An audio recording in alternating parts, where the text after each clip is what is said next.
Good morning, good afternoon, good evening, ladies and gentlemen, and welcome back for our Thanksgiving special here on the Kev Baker Show. Yes, indeed. You know, not everything stops for the holidays. And of course, I am over here in the UK.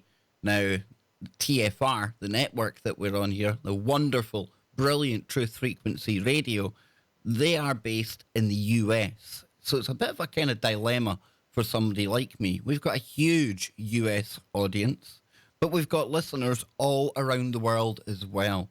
So I think, as opposed to taking the day off, I think it's more important than ever for me to be here to put a show on. A lot of people listen to the show, you maybe listen alone. Maybe you're not participating in all of the turkey festivities that are going on in the US today. For whatever reason, I think it's really important that we come here. And today, it's going to be absolutely fantastic. Yes, indeed. Because we're going to have the KBS guide to a very woke Thanksgiving. Yes, that's the route we're taking today. We're going to be doing Thanksgiving versus virtue signaling. Yes, indeed. So I'm really looking forward to this. I hope you are as well.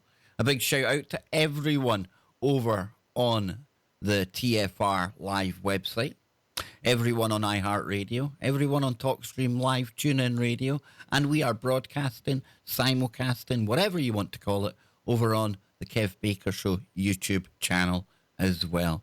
So I hope you're all having a very nice day in the US if you are participating in Thanksgiving. We're going to take a look at what Thanksgiving was. We're going to talk about what it's meant to be, and then we're going to look at what it's become.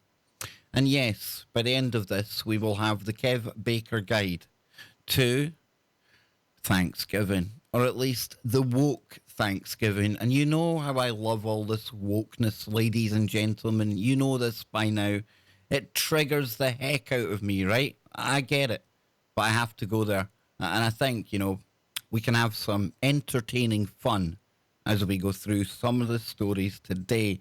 So then, I've got my Red Bull, I've got everything, we're ready to go.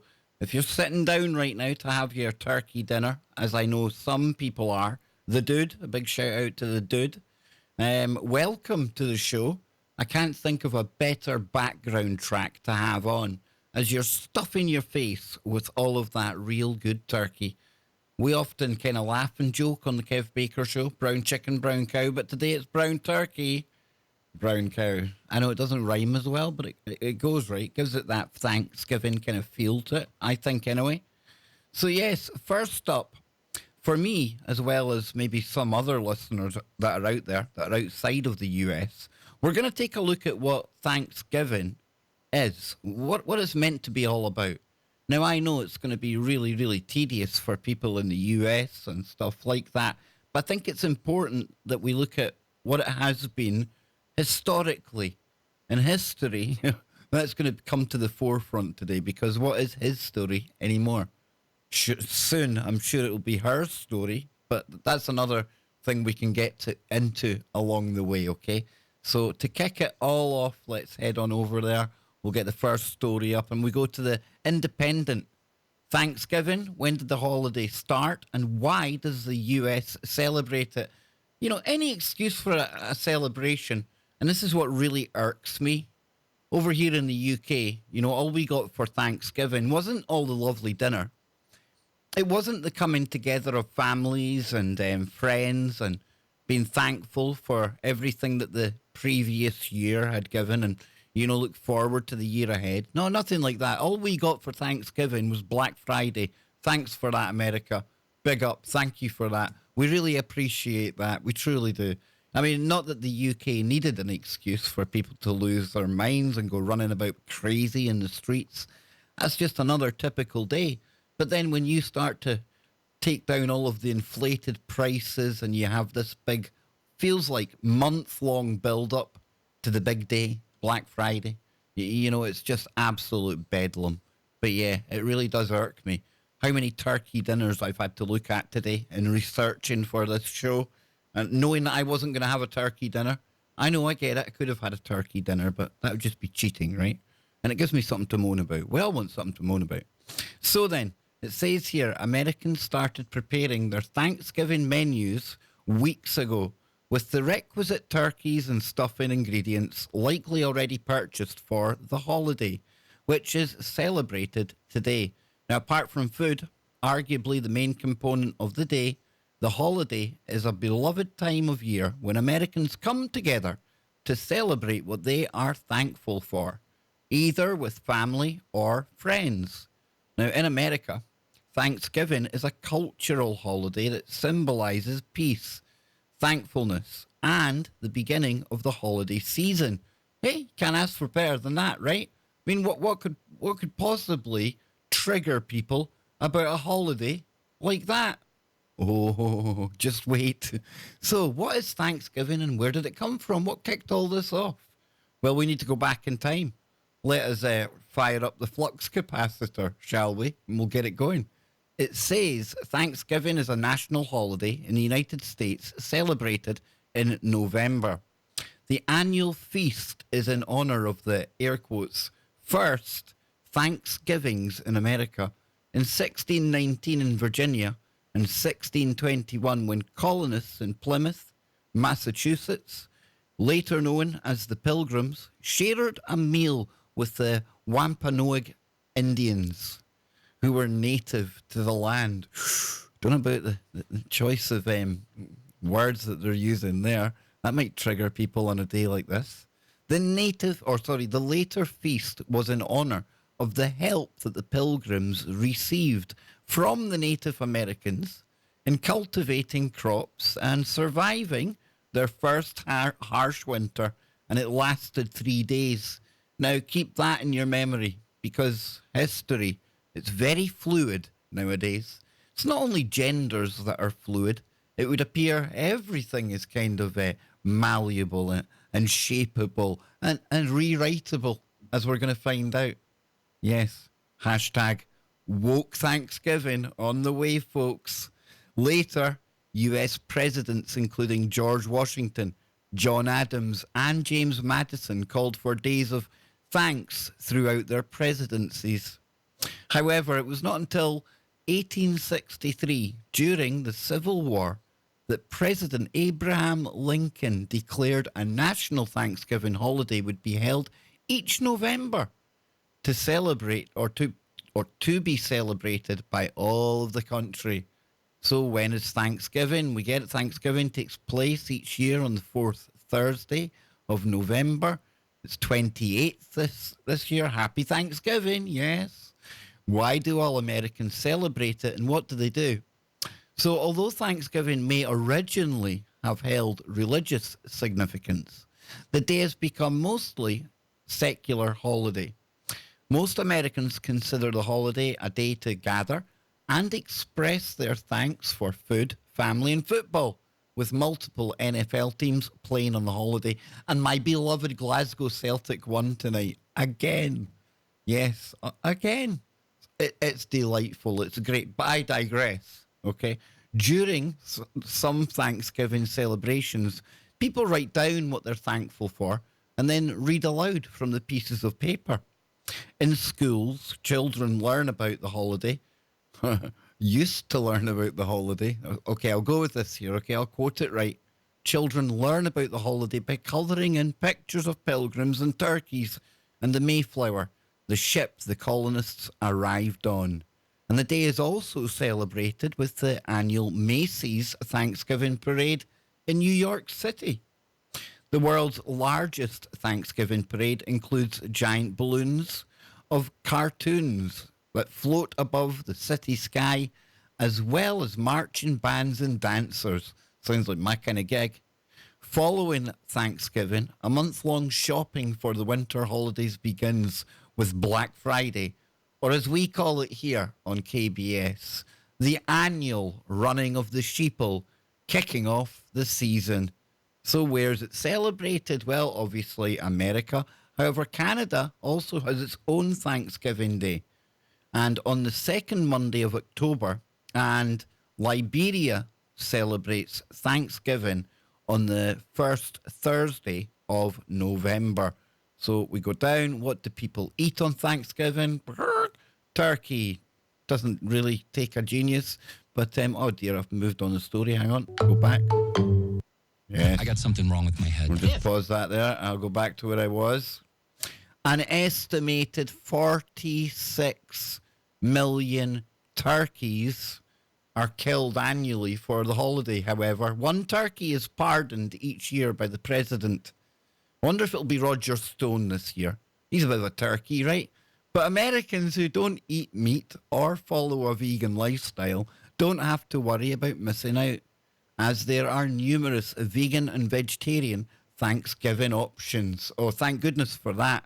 Although, may I suggest that the more vegan, the more actively vegan people out there probably aren't celebrating the type of Thanksgiving that we just heard about there. And this is the kind of old, traditional, what was the cultural kind of way of looking at Thanksgiving in America and around the world that we just went into there. And I say it might be kind of was past tense because things are changing so rapidly. And not everyone is happy on Thanksgiving, like this character here. And we go to the New York Times, and it says the horrible history of Thanksgiving. Well, this is where we start to get into it. This is where we start to peel back the layers of this little present, this gift that I have for you today. Oh, it's multi-layered, folks. And as we get further down towards the main prize that we have at the end of this, I'm telling you, it's well worth the wait. And not only that, but we're going to open up the phones as well on this Thanksgiving so that you can take part in the show. Maybe you're celebrating Thanksgiving. Maybe you're ripping your hair out at the Thanksgiving dinner table right now because you're surrounded by SJWs and people that would rather be miserable and feel guilty over things that really had nothing to do with them. Or maybe you are one of those people that thinks that the way that people still celebrate this disgraceful kind of holiday that marks the start of a mass genocide that took place, then maybe you want to call in. Maybe you want to go toe-to-toe with a toxic dude like me. All makes for good radio, right? But let's see what Charles M. Blow thinks about the horrible history of Thanksgiving. Yes, indeed. Well, scrolling down. When I was a child, Thanksgiving was simple. It was about turkey and dressing, love and laughter, a time for the family to gather around a feast and be thankful for the year that had passed and be hopeful for the year to come. In school, the story we learned was simple. Pilgrims and Native Americans came together to give thanks. We made pictures of the gathering, everyone smiling. We coloured the turkeys or made them out of construction paper. We sometimes had a mini feast in the class. Sounds absolutely brilliant. Sounds awesome. I thought it was such a beautiful story. People reaching across race and culture to share with one another, to commune with one another. But that is not the full story of Thanksgiving. Oh, no, no, no. And you just see him stamping his heels right now, putting on his best soy face. Like so much of American history, the story has had its least attractive features winnow away. White people have been centred in the narrative, and all atrocity has been politely papered over. So, let us correct that. What is widely viewed as the first Thanksgiving was a 3-day feast to which the Pilgrims had invited the local Wampanoag people as a celebration of the harvest.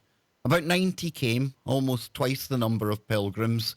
This is the first myth, that the first Thanksgiving was dominated by pilgrims and not Native Americans. Oh, we've got a super chat coming in from the YouTube audience. Thank you very, very much. Dear Kev Baker fans, to the first 6 people who print Kev Rocks, I will donate 10 in your name. Wow. Wow, wow, wow. Yep. Well, that was to the fans, to the first 6 people who print Kev rocks. He's going to donate $10. Wow, dude. So then, let's get back into this just now. Thank you, Lance. It says here, the Native Americans... oh, hang on now. Hang on. I need to make sure I don't miss any out, right? Yeah, this is the first myth. That the first Thanksgiving was dominated by the Pilgrim and not the Native American. Now, the Native Americans even provided the bulk of the food, according to the Manataka American Indian Council. And I totally agree with that, okay? I can totally accept that. And I'm not arguing that the kind of traditional historic story wasn't just a little bit kind of romanticized and some things papered over the top. I'm not ignoring that, folks. But when we get deeper into some of these articles, you'll see why it leaves somebody like me outside of the US thinking that, the USA is the capital of Woketopia. It truly, truly is. But let's go on. Let's see what else we have to say here. This is counter to the pilgrim-centric view so often presented. Indeed, two of the most famous paintings depicted the first Thanksgiving, one by Jenny Augusta Brownscombe and the other by Jean-Leon Jerome Ferris, featuring the natives in a subservient position, outnumbered and crouching on the ground on the edge of the frame. Awesome, that's Vladis Maximus. Happy Thanksgiving, Kev. Oh, happy Thanksgiving to all of you. And yes, happy Thanksgiving. Brilliant.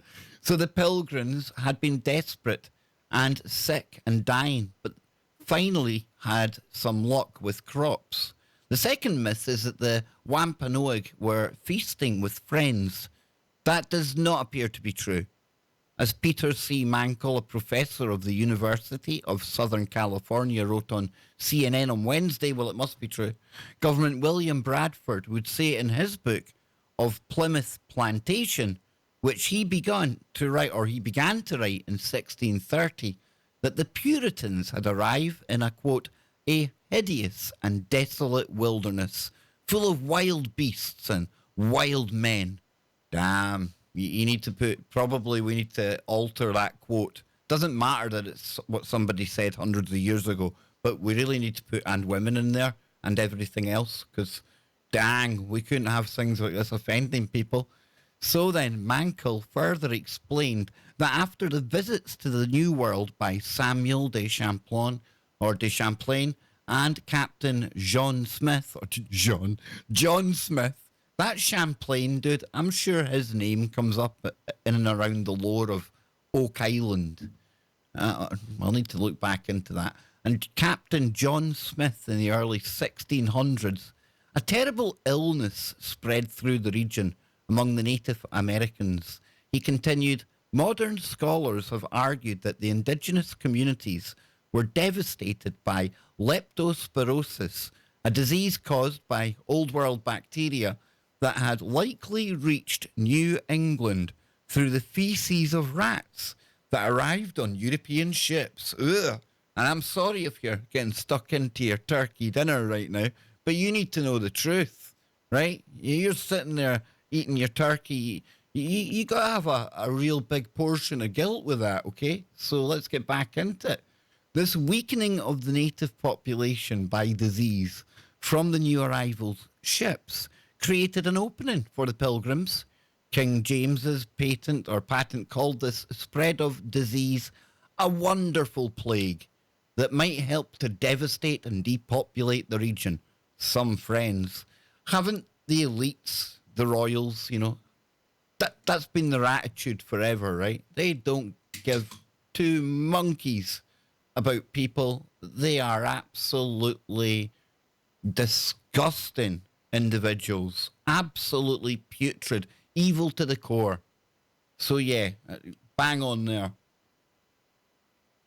And the rhetoric hasn't changed much, has it? What does Prince Philip say? He would like to come back as a virus to wipe out 95% of humanity? Yeah, King James would have got on well. But many of those native people, not killed by disease, would be killed by direct deed.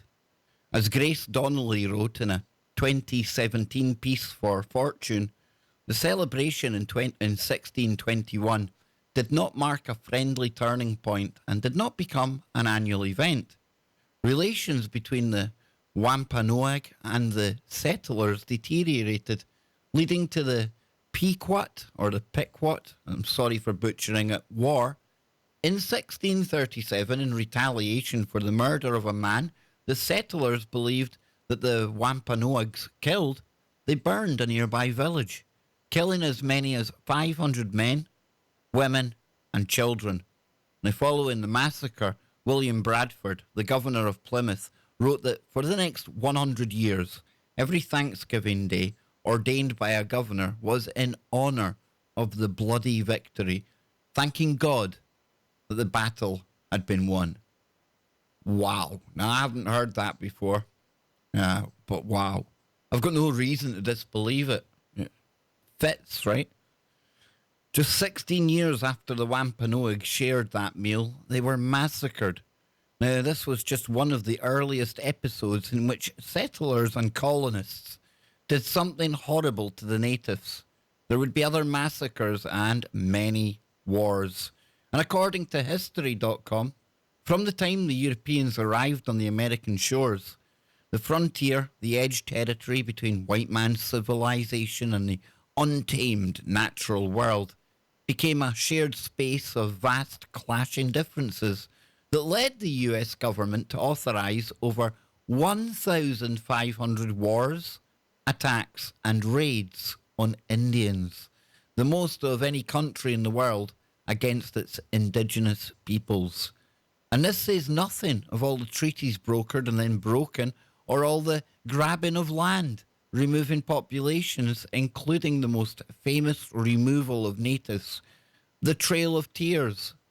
Beginning in 1831, tens of thousands of Native Americans were forced to relocate from their ancestral lands in the southeast to lands west of the Mississippi River. Many died along the way. I spent most of my life believing a gauzy kindergarten version of Thanksgiving, thinking only of feasts and family, turkey and dressing. I was blind, willfully ignorant, I suppose, to the bloodier side of the Thanksgiving story, to the more honest side of it. But I've come to believe that is how America would have it if it had its truthers. We would be blissfully blind, living in a soft world, bleached of hard truth. I can no longer abide it. Yes, indeed, indeed, indeed. Now listen, let me state here. I get it. I get it. The history of all of this, it's pretty savage. It's pretty barbaric. You can look at when the white man, went to many lands and the atrocities that they carried out. I get that. And it was so wrong. But it was a different time, folks.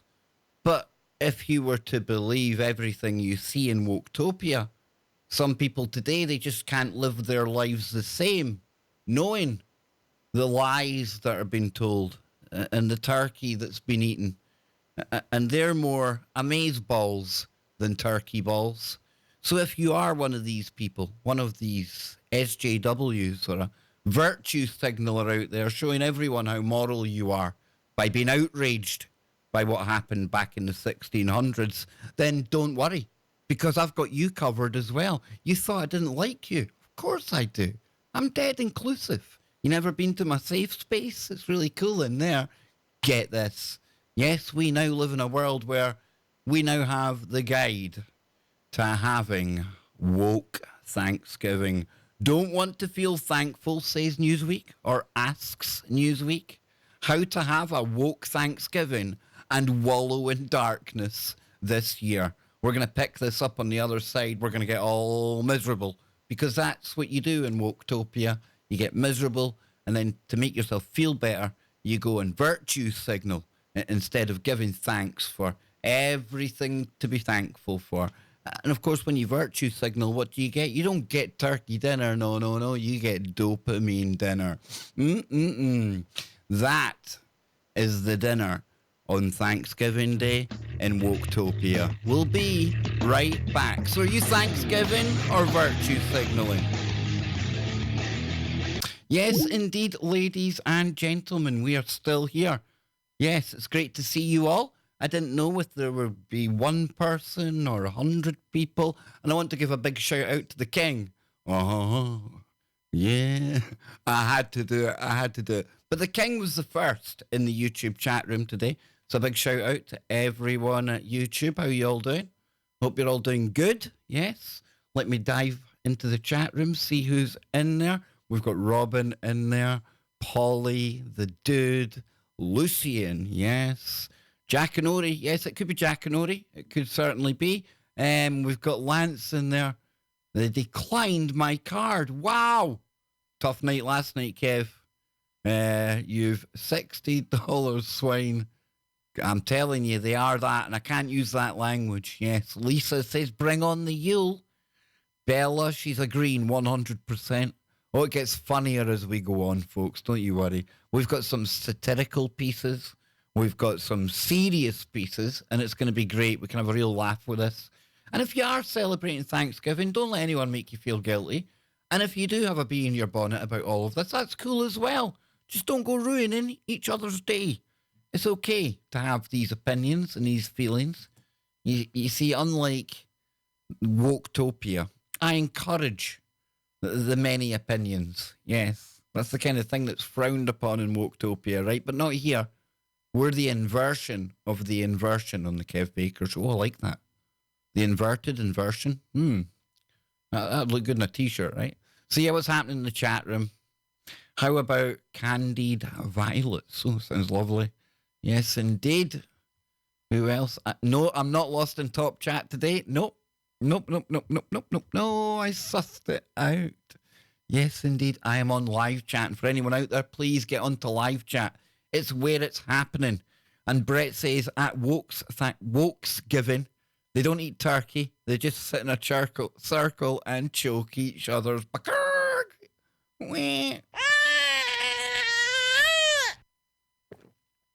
I had to have that sound effect for today. As some of the stories progress, you'll see why. Honestly, it's like dealing with like man children. It's the only way I can describe it. Trigger Nation, you better believe it. Better believe it. So I hope you're all having a great day out there. I truly, truly do. Yes, indeed.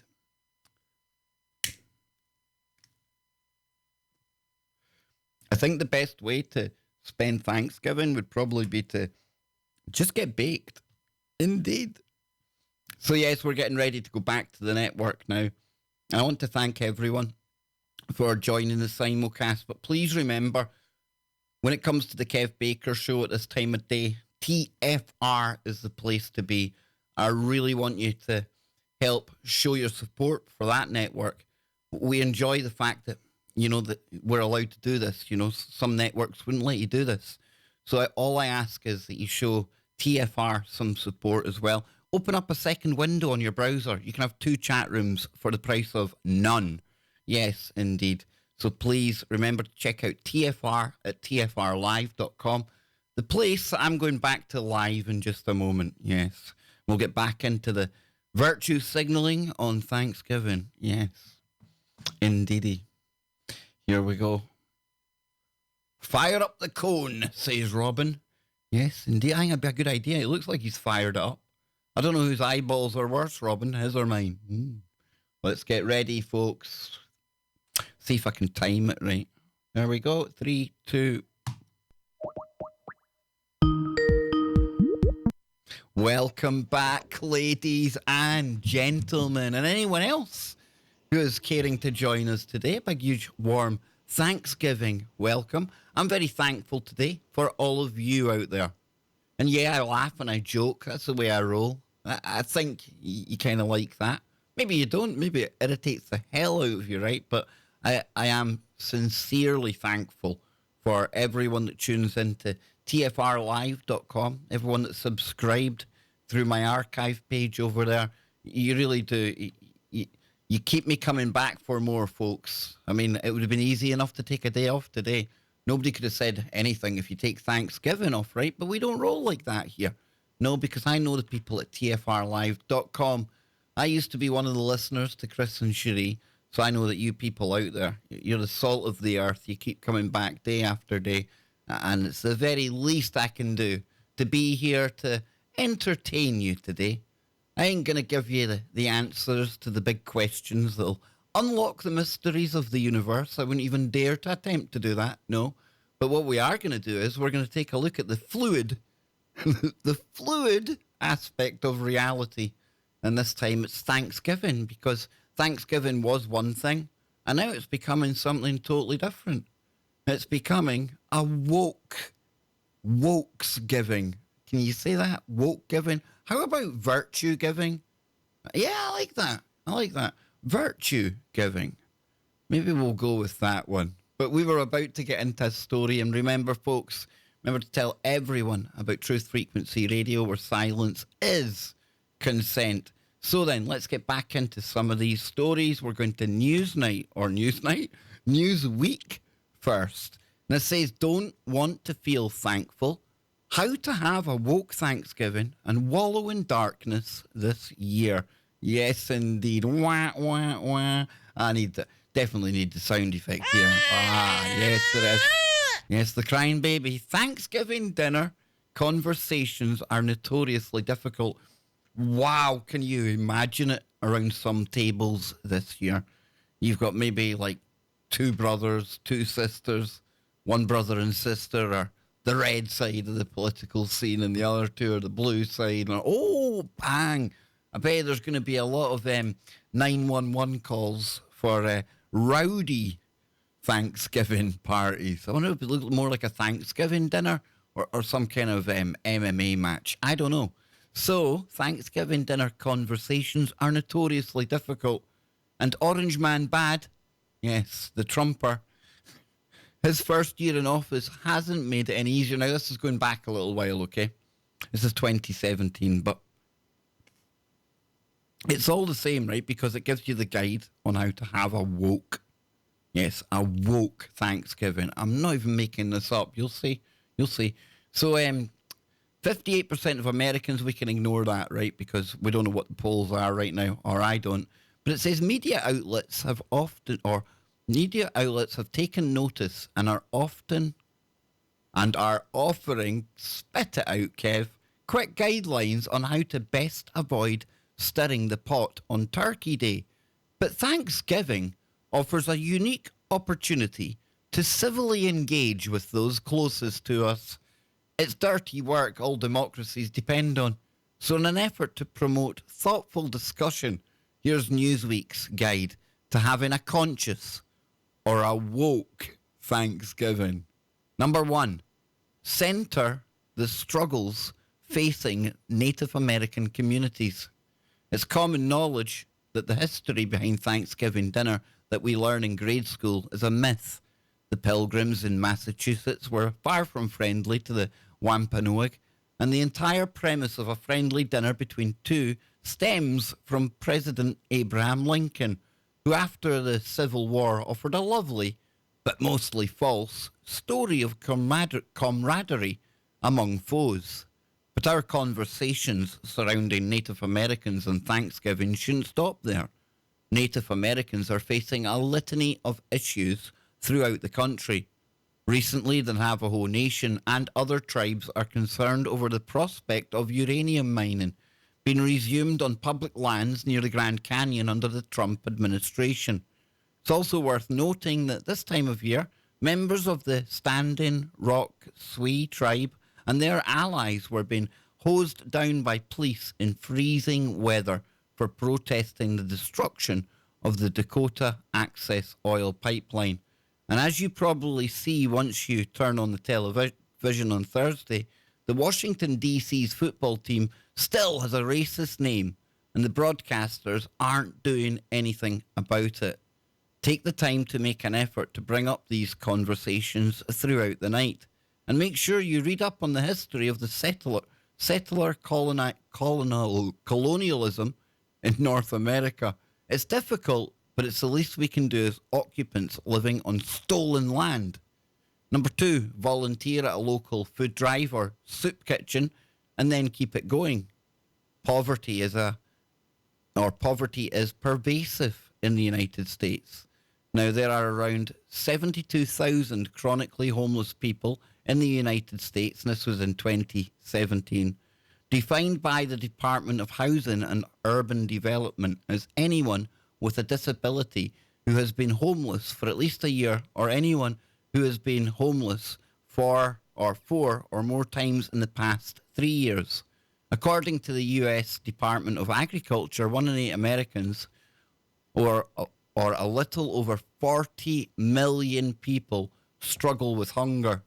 Now that's just wrong, these figures. And this is the kind of thing that needs fixing, not just on one day of the year, but 365 days a year. Now, I'm not saying this article is in any way instructing people to do it the way I'm about to describe, okay? They're not telling people to do it the wrong way. In fact, they're telling people to do it and keep it up. They're kind of making the same point as me, which is a good point. But I can imagine that there will be a few people who don't even go and help out at soup kitchens today, but they'll use it as an excuse to score some good points over on social media, right? You know, they know that that'll get a lot of hits, that'll get a lot of likes off the trendies, off of people, but it's not because they're actually doing it.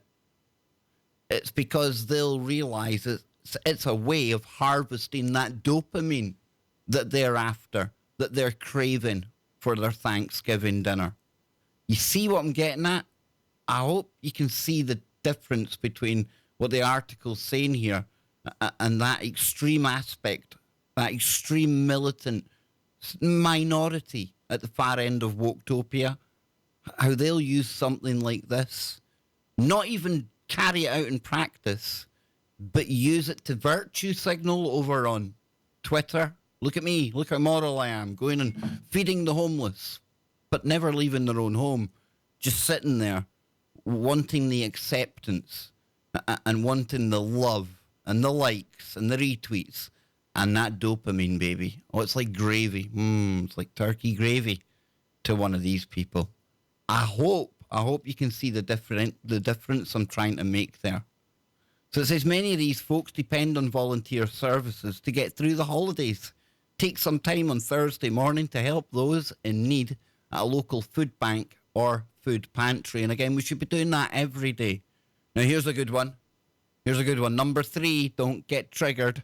And I'm sure it's going to trigger many around the Thanksgiving table this year. Climate change is real, so don't waste food. Now, I get it. We shouldn't be wasting food, but let's go away from the article I'm reading a moment and let's think about the subject of climate change, shall we? How many times do you think the name of Greta or young Greta Thunberg is going to come up in after dinner conversation? I hope it's after dinner, because if it happens in the middle of dinner and there's somebody like one of us living there, we're looking at good odds in a food fight at that point, right? I think we are. I can see this being one of the hot subjects that leads to the physical, actual kind of violence that might take place around dinner tables and kitchens and restaurants around America this year. This might end up getting as entertaining as the Black Friday madness that comes to follow. So yeah, I can imagine climate change is going to be a really, really kind of hot topic if you're living with an SJW right now. And I know people who live with SJWs. I do. And I know that probably the topic of climate change is going to come up. And then I know other people as well over in Discord telling me how they're going to the family dinner and they're basically wearing the kind of T-shirts or they're going with the intention of triggering some of the SJWs or the more extreme liberals in the family. You see what's happening? It's crazy. We're seeing this kind of... And again, I'm taking a kind of lighthearted look at Woketopia Thanksgiving versus what Thanksgiving used to be. Don't think I'm laughing about the struggle, of the indigenous people in America. That's not the case, okay? But that's for another show. And we've read out some of the things, just some of the things that are wrong. Very, very wrong. And I'm not making fun of that. But what I do, is I do like to make fun of some of the more extreme aspects and crazy upside downness that is woke-topia. So if we go down here, it says the NFL hid the truth about concussion for decades. Don't let them get away with it. You know, I get it. But really, you're enjoying your football if you're into your American football. And I'm sure that the people that aren't like SJWs, the people that are very traditional, I'm sure they're just as outraged as well as what went on with the NFL, with the concussion stuff. And I think over here in the UK and Europe and everywhere around the world where they play football, especially back decades ago when the ball was a lot heavier, I think there's a floodgate of kind of stuff to come out on this side of the pond when it comes to soccer as well, okay? But let's see what it says here, you know. Arming the troops ready to go into the trenches and fight with their slogans and their sound bites on Thanksgiving. Besides eating more than you should, Thanksgiving is also known for watching football on the couch with some potato chips. But if you're not going to boycott the NFL season, the least you could do is bring up the issue of concussions and head trauma. I mean, it's almost making you feel guilty there. You know, if you're not going to boycott it, in other words, you should be boycotting it already. If you want to be part of this kind of cool, trendy mob, you know, this very virtuous, very moral high standards that they hold themselves to, you know, you really should be. You're not being too cool if you're actually not boycotting it. But say you're not boycotting it, the very least you can do to virtue signal to the masses is go and have a conversation about concussions. But not only have the conversation, it's so that they can go on to Twitter afterwards and tell everyone that they had this conversation. Probably make stuff up saying how they, I triggered one of these people today because they didn't know about this. You know it right now, right? You know what I'm talking about. It'll be on, yeah. The whole crybaby noise. You get it, right? So it says, it goes on to talk about the head concussion, stuff like that. And then number one, and it's kind of obvious, the one that's going to trigger literal blood sport, Donald Trump. Now, I don't care what year this is from. I don't need to read from the article I've got in front of me here. Donald Trump, whether you love him, whether you hate him, because people have been so programmed. And remember, the real hardcore residents of Woketopia, these are the people that believe everything that they hear on the mainstream. These are the people that have been programmed to laugh when they hear any of the stuff that we talk about. These are the people that are programmed to think we're crazy conspiracy theorists when we dare to suggest that things didn't go down in Dealey Plaza with JFK the way that we were told. That those people, okay? That's when I'm talking about the residents of Woketopia. That's who I mean. I don't mean you people out there. I truly don't. I'm sure, I would hope, that you're above the kind of thing or above the point where you're going to get triggered politically. Now, even if you still buy into the illusion that there's some difference between the left and the right, that's cool. I'm okay with that. It's not my cup of tea.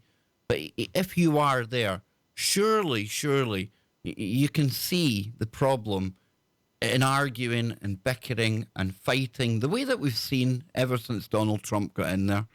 Okay? And if you're like myself and you totally see through the left-right paradigm, it doesn't matter who gets in, the agenda always moves forward. I would hope to think you wouldn't allow yourself to be triggered by somebody who's obviously going to be sitting there, if you're with somebody very woke, and who's going to be just constantly nitpicking and sounding like something out of Saturday Night Live, sounding like, you know, your man Anderson Cooper from CNN. You get my drift, right? Just sound bites repeating what they've heard. I would hope that they don't manage to trigger you with that. Please tell me you're not going to get triggered with that, because I imagine, and I suppose people out there right now, I know some people are eating their dinner right now. It really pains me to think there might be like a political kind of conversation going on at the dinner table, because the name of it, folks, whether you want to celebrate the fake history of it, the new history of it, whether you want to feel guilty about all of that, at least treat the day to be thankful, okay? And I think if you're going to be thankful and you're going to, really, really mean that, I think the last thing you should be talking about in any case is politics. Politics and religion. It's the two things that should be off the table, pardon the pun, on Thanksgiving Day. But I imagine in the times that we're living in, it's going to be two of the hottest topics out there. It truly, truly is. So what we're going to do now then is take a more satirical look at a social justice warrior's guide to woke Thanksgiving. I think that'll be a good way to wrap up our number one of the show. And I've got more when we come back, folks. I've got stuff that's definitely going to trigger. I would imagine I can think of at least 2 or 3 people I know for a fact will get triggered along the way, okay? So let's go to the next story here. And like I said, this comes from, well, first of all, it comes from Liberty Nation. And it says, a social justice warrior's guide to a woke Thanksgiving.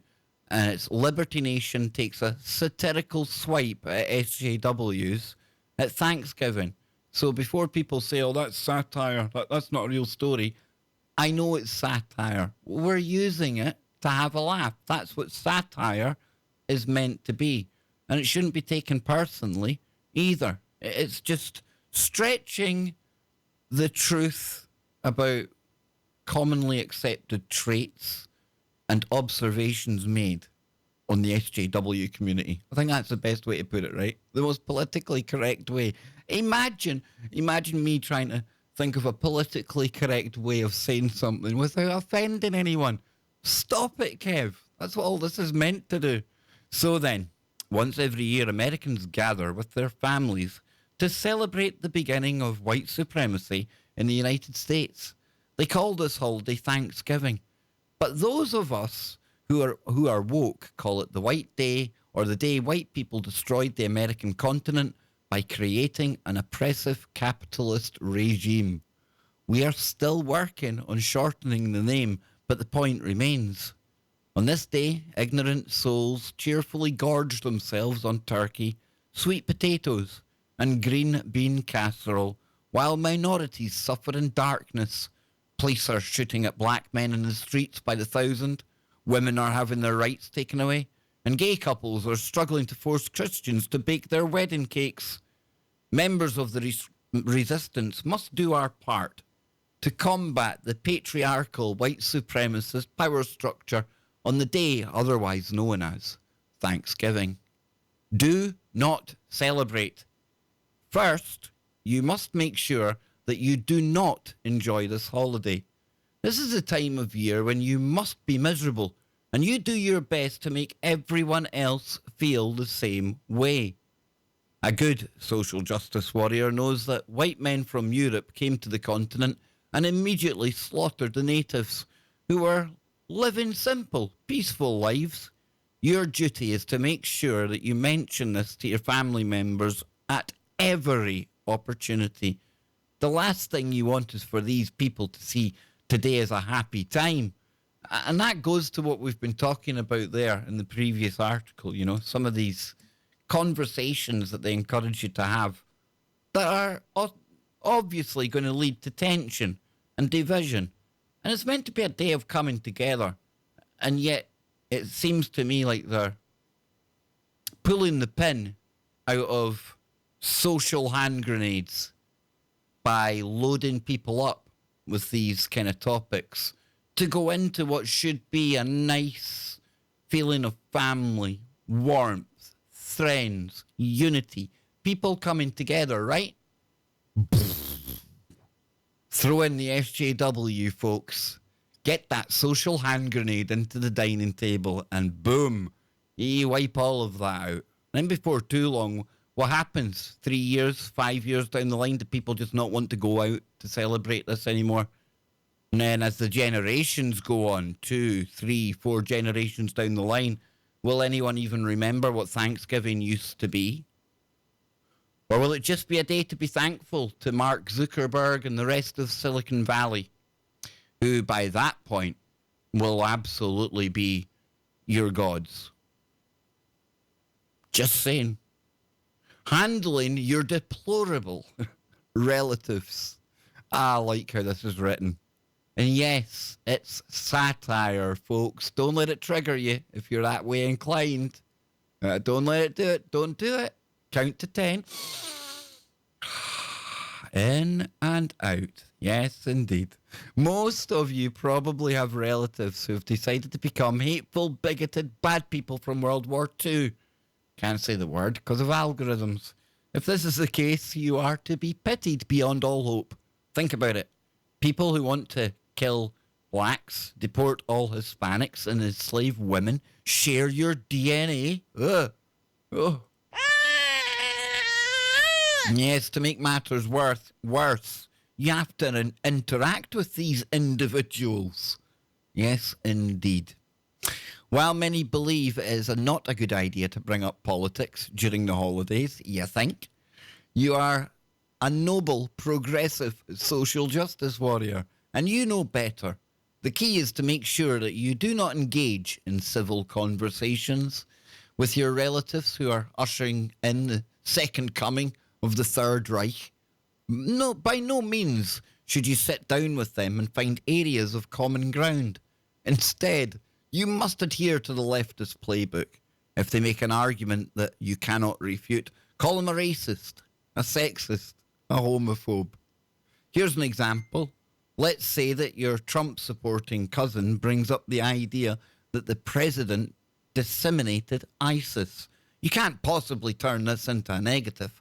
So the best course of action would be to scream Islamophobe over and over again until he or she or they gets up and walks away. Turkeys are white bad people. President Donald Trump once again abused his office by issuing a pardon for one of the most insidious birds in the world. He refused to put to death a turkey, which is well known for its tasty white meat. Even worse, consuming the flesh of this bird can put you to sleep, which is exactly what the white bad people patriarchy wants. After all, if we are asleep, the deplorables will take the opportunity to have fun on this horrible day. Don't eat the turkey. Actually, you probably shouldn't eat anything. Your refusal to take part in the feast should show your family members that you mean business. Many a family has been converted to our cause by one person taking a stand against the Thanksgiving dinner. How many? Well, it doesn't matter. We're making a difference for social justice. Hashtag Turkey Lives Matter. Everything is wrong. Typically, people celebrate Thanksgiving by socialising with one another before and after dinner. These people will congregate in the living room or perhaps the backyard to catch up and discuss their lives. Do not allow yourselves to be pulled into this meaningless display of camaraderie. Instead, you should slink off to an isolated chair, sit down, and think about the many evils of white bad people. Make sure that you do not smile or smirk. Instead, a condescending scowl should be plastered over your face throughout the holiday. If somebody asks you what's wrong, just respond, "What's wrong? Everything's wrong." Sounds like my teenage son. Hope you didn't hear that. It is then time to launch into a tirade about the myriad of evils being perpetrated by Orange Man Bad and those who support him. Remember, do not engage in conversation. Just preach about the virtues of progressivism. Yes, baby. Oh. Hashtag moving forward, eh? If anyone opens their mouth to speak, raise your voice and shout, "Bigot!" Do not be grateful. Some people think this day is about being grateful, but you are enlightened. You are woke. You know that nobody in this dreadful country has anything for which to be grateful. This nation is a morass of violence, bigotry, and imperialism, and you had damned well better not appreciate anything that this country has done for you. Do not forget that the United States is a nation that oppresses racial minorities, allows people to engage in hate speech, and refuses to seize the guns of the law-abiding citizens. Everyone knows that only police and criminals possess firearms, right? We'll be right back. Don't go anywhere. Stay woke this Thanksgiving. Kev Baker Show coming right back. Oh, do I love this article. And yes, I get it, folks. It's satire. It's not literally the Antifa guide to having a woke Thanksgiving. It'd be funny if it was. I'm sure there's probably some people out there saying that it is, but that's okay. That's okay. We know how things roll on YouTube. It's a place where even letters in the alphabet are given a platform. Go figure.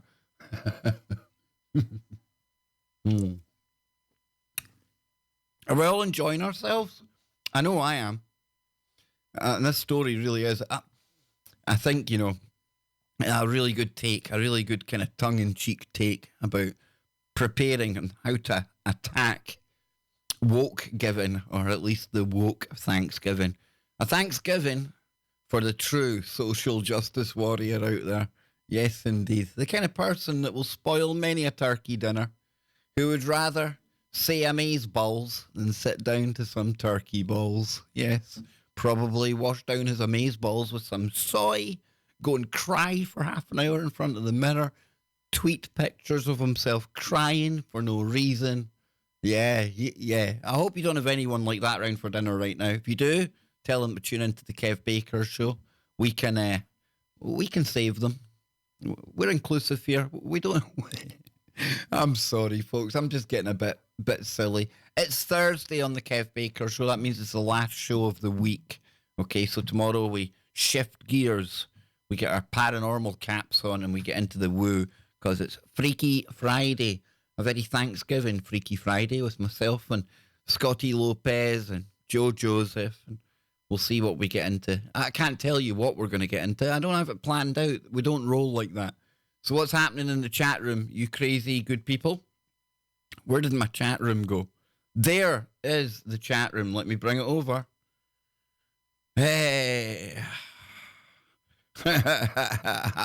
What? Satire? I've been taking notes. Yes, Red Bull gives you these. Robin, that is fantastic. It's fantastic. I don't know if I'm allowed to say that. Is it over? No, nothing's over. We've still got an hour to go. I'm double dipping TFR and YouTube, indeed. And I'll be giving the TFR chat room a shout out when we come back after the break, folks. Yes, indeedy. So we're getting ready to come back now. Are we all feasting on turkey dinner?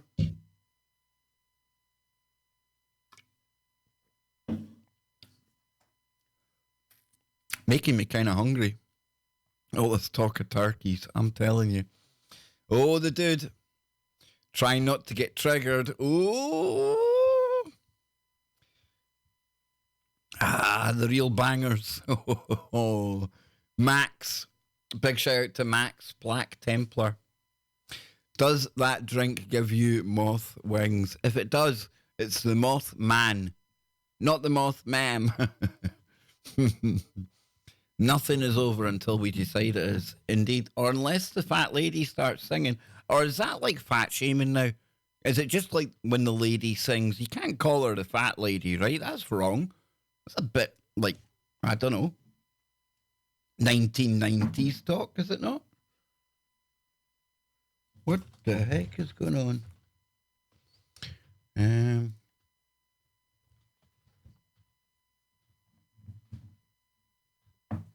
There we go. Right, getting ready to go back live now, folks. And yeah, I've got a big black sign saying redacted up in that corner, so you can't see the TV. Here we go. Welcome back, ladies and gentlemen. Hour number 2 on our Thanksgiving special here on the Kev Baker Show on Truth Frequency Radio, www.tfrlive.com. Coming to you from a very, very chilly, windy Glasgow. Oh, it's getting cold outside. Oh, can I say that anymore? I dare say you can't play that around the Thanksgiving table if you're having a woke Thanksgiving. Yes, indeed. And you know what I mean when I say woke, right? I don't mean like us, awake. I've done a show on this before, woke versus awake. There's a big difference. To be woke is to be one of these people that get triggered by anything and cry on demand, get outraged by things that aren't outrageous and say nothing about true problems in the world. You know the ones I mean. And then there's us who are awake. The ones who realise that reality is absolutely nothing like what we ever thought it was. Everything we've been taught is upside down, back to front. And we're also able to recognise how these people that use the virtue signalling to get their dopamine gravy on Thanksgiving, they've all been programmed. How do I know that? Because they all say the same things. They all tweet out the same things. And why do they do that? Because they go to see what's trending. They don't necessarily carry out any of these virtuous things that they claim to be. No. That's not the way it works in Woketopia. So long as you are seen to be trendy and saying the right stuff and fighting the good fight for people, you know, that may have faced injustice, may not have, you know, that place in society that you have. Yeah, you know the ones. That's what we're getting at here. And of course, this has changed the face of Thanksgiving forever. It truly has. And we were getting into a satirical take about the preparations, the guide to Thanksgiving. If you're an SJW, if you're really progressive, if you're at the really loony left end of everything we've seen lately online. But before I get there, let me go and pay my respects to everyone over in the Wookiee Cave, over at tfrlive.com. Yes, there is a chat room over there for anyone who might be new to the network, new to the show. And you get there by going to tfrlive.com/chat. It's totally free, and you can hang out in there with all the rest of the listeners, even some of the hosts. Chill out in the chat room. Today we've got Lucky, our very own Lucky, kicking back in the chat over at tfrlive.com/chat. Along with Lucky, you've got the absolutely stunning, the gorgeous, the sublime Sophia the robot, Lynn, Psycho Dave, Polly, a big shout out to you, Bam, the Wookiee, Bill 13. Bill, you need to change your name. You're not unlucky, dude. You're Bill 12 or Bill 14, right? Today I'm thankful for you, Bill. There you go. Thankful for all one. Armand's in there. The drone-free zone. Oh, I'm very thankful. The more our skies stay drone-free. We've got Kenny in there all the way from Belgium. I'm not thankful for Belgium in any way, but I'm thankful for Kenny. We've got the Pogol, full mental jackpot. Oh, come on. That's like the name of 2019, right? Full mental jackpot. And now, we've got Lothar. I blame it all on the Freemasons. Exactly. I wonder what the Masons think of Thanksgiving. And I'll be opening up the phones in the next segment, folks. You can tell me about your Thanksgiving. You can tell me if you're having a woke one, if you've slapped somebody in Woketopia. I don't know how it could go there. But we also have Happy Chatter. Very thankful to have you here today on the network. Excited Guest and Gentle Civilian, both of which we're equally thankful for here at TFR. And on behalf of all of the hosts at TFR, we're very thankful for all of you out there. We know that if it wasn't for all of you, we wouldn't be here. So I think it's only fair that I take a couple of seconds time out to thank all of you for making all of this happen. So yes, big shout out to everyone that listens to all of the shows on TFR. But we need to get back into the satirical story about how to prepare if you're an SJW for Thanksgiving. You know, you have to know what conversations to bring up. You have to know what faces to pull. You have to know what fights to pick. You have to know what ones to concede as well. I tell you, it's hard work. It really isn't easy, you know. It's not as easy as it appears. It's not just getting likes and shares, you know, just by picking trending kind of topics. No, it goes further than that, folks. Honestly, it does. So back into this here. It says, do not be grateful. I'll start from there again. Some people think that this day is about being grateful, but you are enlightened. You are woke. You know that nobody in this dreadful country has anything for which to be grateful. This nation is a morass of violence, bigotry, and imperialism, and you had damned well better not appreciate anything that this country has done for you. Do not forget that the United States is a nation that oppresses racial minorities, allows people to engage in hate speech, and refuses to seize the guns of law-abiding citizens. Everyone knows that only policing criminals should possess firearms, right? The social justice warrior's duty is to wallow in his, her, or their sense of injustice, to make sure that everyone knows that America is the worst country on earth. But even more than that, this holiday gives us the perfect opportunity to signal our virtue. They are the oppressors, but you are a hero, tirelessly working to undo the very fabric of the United States, and may I add reality and common sense as well. Perhaps one day, when Bernie Sanders is elected Supreme Leader of America, there will be a holiday named after you. What could be better? And of course, that's a satirical article, folks. It's somebody on the right making fun of that far extreme left. And if you're still struggling, how do I identify somebody that's woke? I don't understand, Kev. If somebody comes up to you and says, hi, my name's Kev, he, him, if they feel the need to offer a pronoun, even if it matches up with what you can blatantly see with your own two eyes, that's a good sign. But that's a very big indicator, that you might be onto one of these woke people I'm talking about. Yes, indeed. If you find somebody who gets offended by loud noises and tells people to use jazz hands, yes, they wave their hands about instead of clapping now. Because clapping, it's too loud. It offends some people. Yes, these are common traits in the people that I'm identifying. The ones that will fly off the handle and tell you that we've only got 11 years to live because the planet is dying because of everything we've done forever. I just have to save everyone. It's because of you, whoever they're talking to. That's why we're all going to die. It's all your fault. It's all your fault because you don't have the T-shirt, Extinction Rebellion T-shirt. You're to blame. I seen you leaving your fridge door open when you were young. You're the one. Don't worry about the people who tell me to say all this flying about on jets. Don't worry about that. Don't worry about the fact that it'll send our nation broke if we do it in the time scale I'm screaming about. Don't worry. Don't worry. Just head off the cliff with me. Everything will be fine. Or you're mad.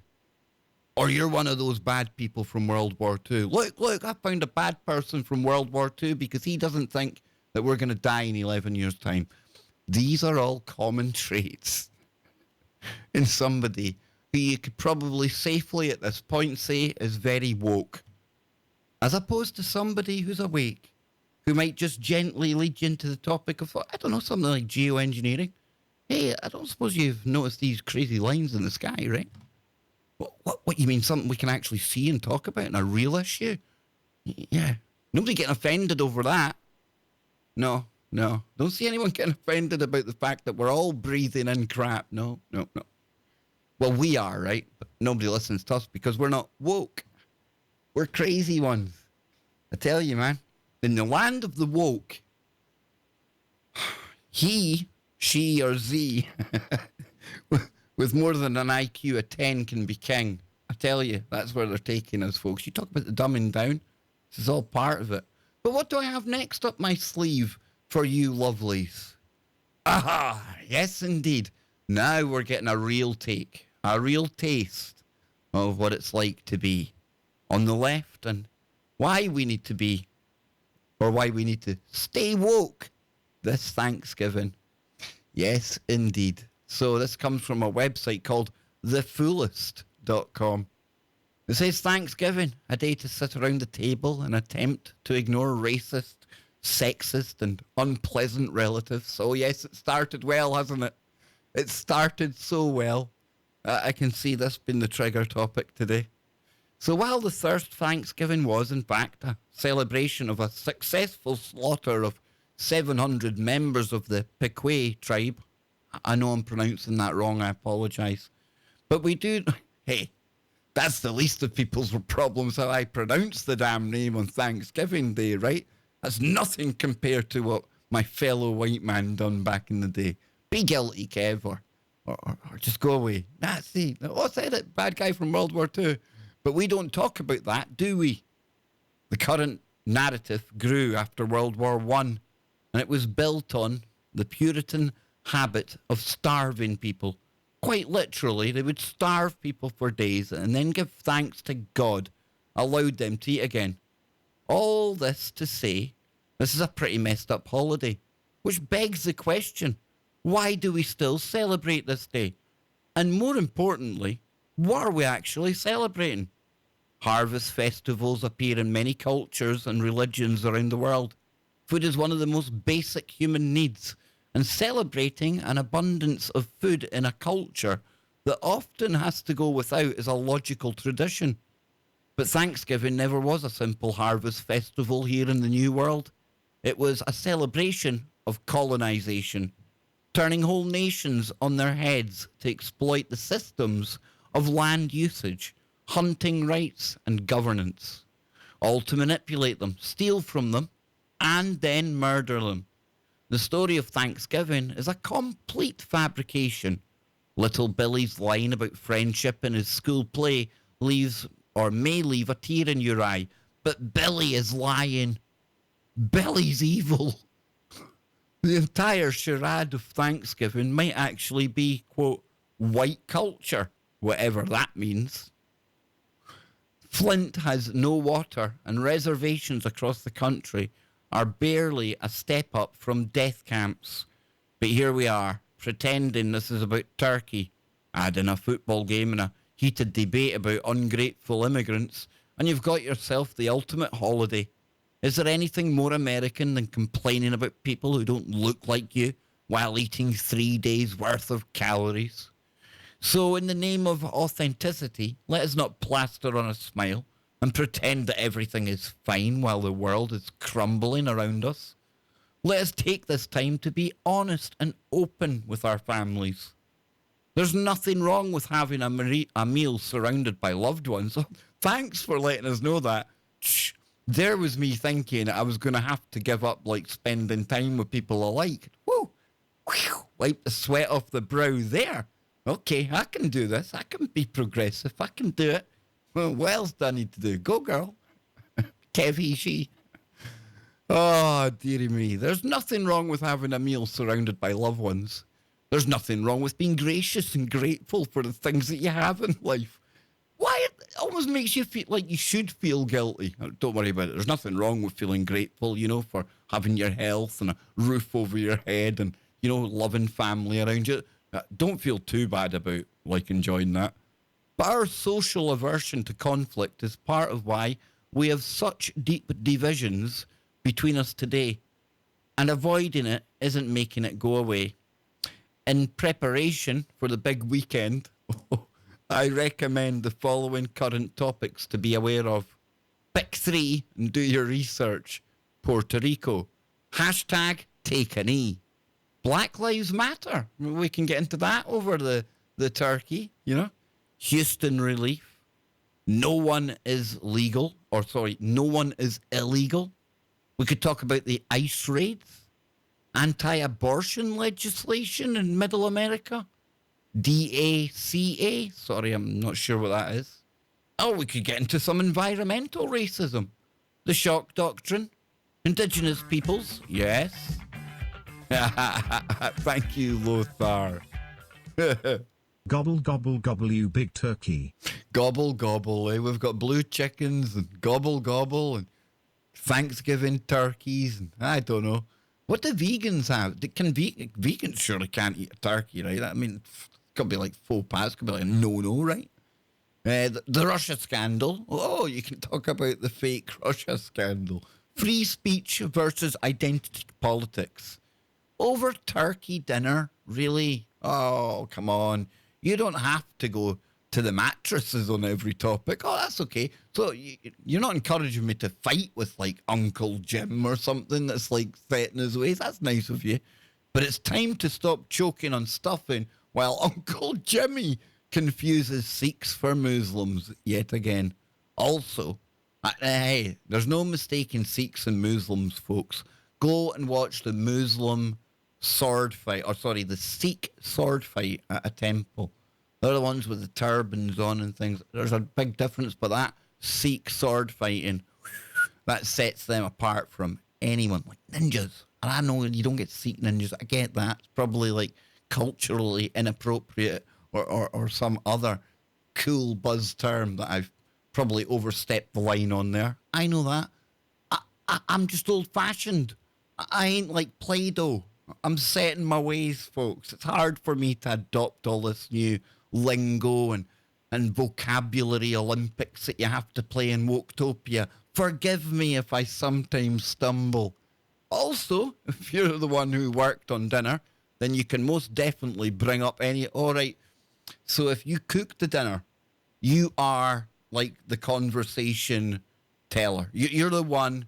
You are the keeper of conversations, okay? That gives you... Because I dare say, and they're scared to say it here because that would be assuming gender, right? But I think they're really hinting at with the colour of the article as well. You know, I think they're indicating that the person cooking the dinner is going to be a woman. So you better be picking the talking points. You don't want some crazy mansplaining going on at the dinner table. The last thing you need is somebody mansplaining while you're choking on your turkey stuffing, right? Imagine mansplaining the Heimlich manoeuvre just as that turkey ball comes flying out of you. See, I'm all for saving SJWs, even if you're choking on a turkey ball.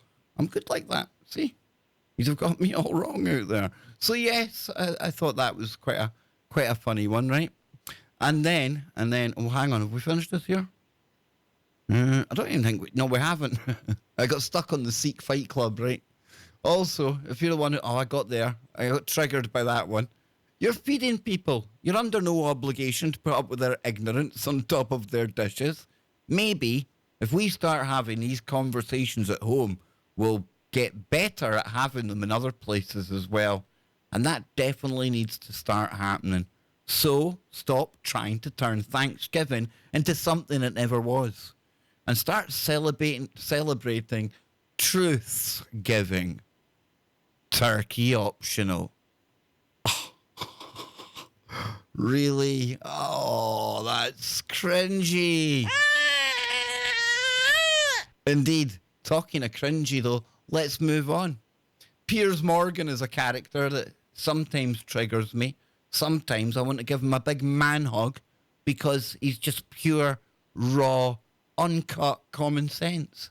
And common sense is such a brilliant tool and weapon in these times that we find ourselves in. I know, just old-fashioned common sense, right? Who knew that would be like some valuable commodity to have in the future? And here we are. And alas, yet it's true. So we go to Piers Morgan to see what kind of advice he's given to some real woke people. Reasons to be thankful. Okay? Piers Morgan tells 10 well-known whiners from Tegan to Trump why they really should count their blessings this Thanksgiving. So let's see what Piers Morgan is saying to some well-known people, right? Some of them well-known, some of them I barely know at all. First up, Chrissy Teigen. Now, this is the girlfriend, wife, partner of John Legend. It says the impossibly irritating and talentless spouse of John Legend is the very epitome of intolerant, woke, self-aggrandizement, bleating incessantly away about anything or everything from Donald Trump to her constant anxiety and period blotch marks. So that's his advice there. It goes on to say, it's all shameless self-promotion for me, Ms. Teigen, a spoiled, oversharing, tacky brat who needs a firm reminder that she won a marital lottery when she seduced one of America's biggest pop stars, instantly propelling herself into a dream world of glitzy premieres, magazine covers, Ferraris, and mansions. Yet still she whines about everything. A period of dignified silence from this unsufferably smug specimen over the holidays would be enough to make all of us truly thankful. Now, I don't really follow her on Twitter, although after reading that, I think I will. She obviously comes out with some crackers, right? Meghan Markle. I wonder what Piers has to say to this one. If anyone got even luckier than Ms. Tegan, it's Ms. Markle. Imagine marrying a handsome prince. Who the hell has ever described Prince Harry as handsome? I'm sorry, I'm not ugly shaming him, but he ain't a handsome dude, right? I ain't a handsome dude, I get it. Takes a non-handsome guy to see a non-handsome guy, you feel me? So I'm suddenly having a life of unimaginable luxury in the British reptilian royal family.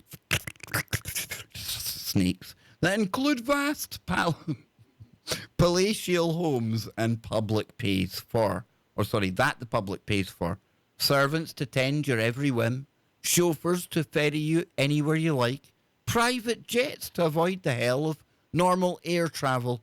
And cosy lunches with the Queen.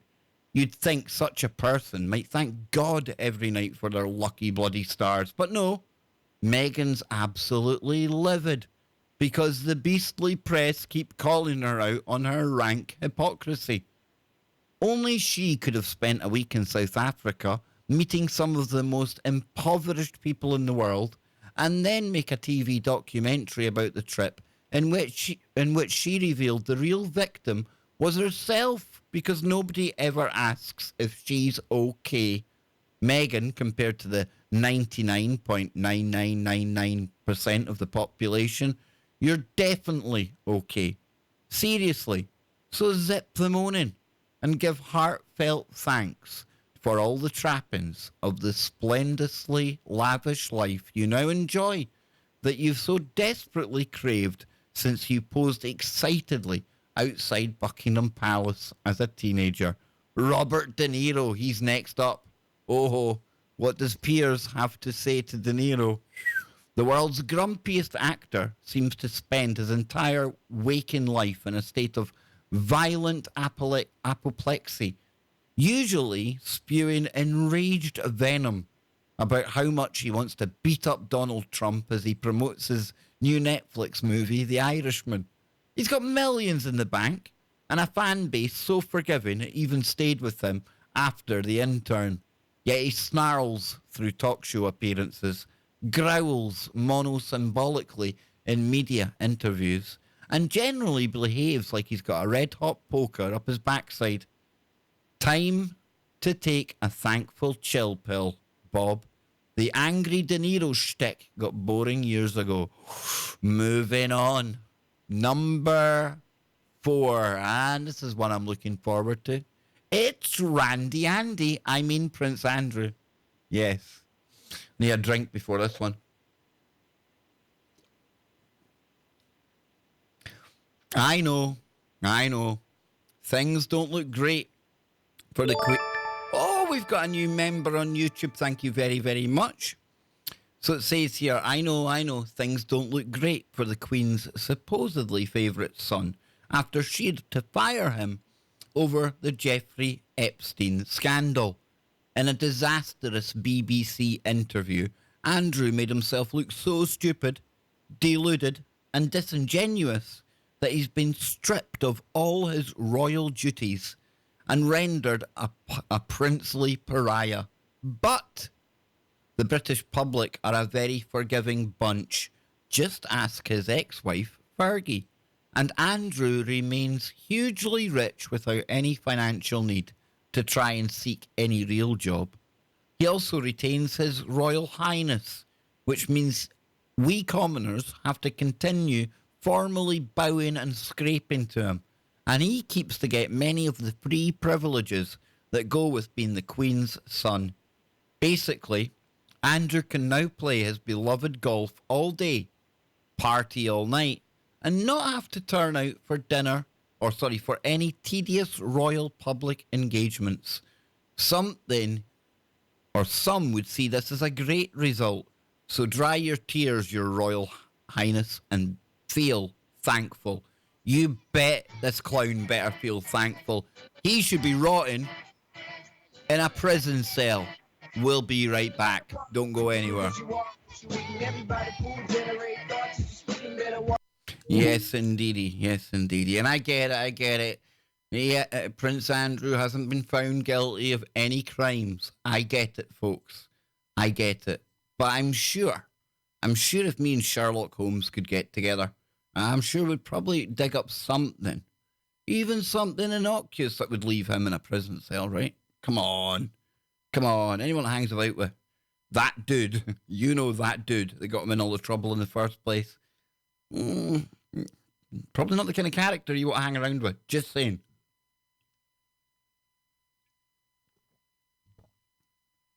So we got one segment to go. Can't believe it. Was going to open the phones up tonight, but I've still got some stuff to get into, folks. I do. Now, if we get through that, I will open up the phones for the final segment, but I can't promise it, okay? I can't promise it because I do have another couple of stories to get into. But what I can do is I can go to the chat room. And what we'll do is, right, I'm going to do this, okay? That's Becky. She has become our newest member on the channel. And Becky says, I'm honoured to be a member of the KBS family. No.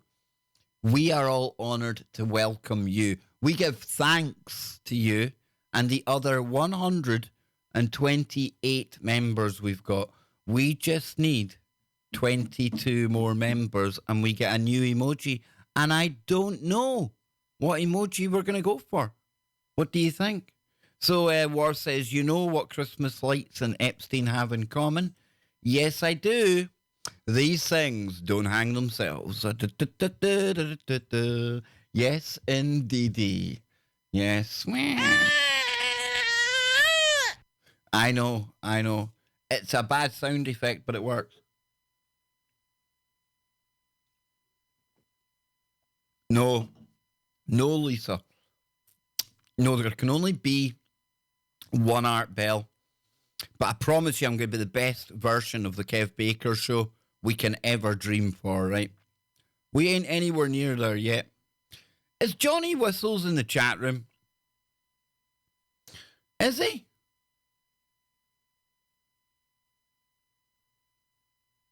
I'm on live chat.